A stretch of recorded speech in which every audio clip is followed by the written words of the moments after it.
নমস্কার, আমরা জিরো পয়েন্টে ঘুরে এসে রাত্রে আমাদের দিল গরম গরম রুটি, সঙ্গে আলু ভাজা, চিকেন, একটা সবজি ছিল। এখানের খাবার দাবার খুব ভালো। আমাদের রুমগুলো দেখে নাও, খুব সুন্দর রুম। যেখানে যেখানে ঘুরেছি থেকেছি, সব থেকে আমার এখানে ভালো লেগেছে ঝুলুকের হোটেলগুলো। প্রত্যেকটা খাবারই সবসময় গরম গরম দিচ্ছে। আমরা সকালবেলা বেরিয়ে যাব, সকালের কিছু ভিউ নিয়ে নিলাম। বন্ধুরা, তোমরা যদি খেয়াল করো, দেখো পুরো মেঘে পাহাড়টাকে পুরো ঢেকে নিচ্ছে।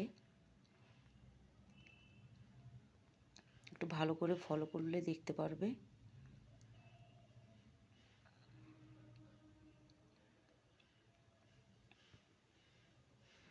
ঝুলুকে এত ঠান্ডা ছিল, -2 নেমে এসেছিল।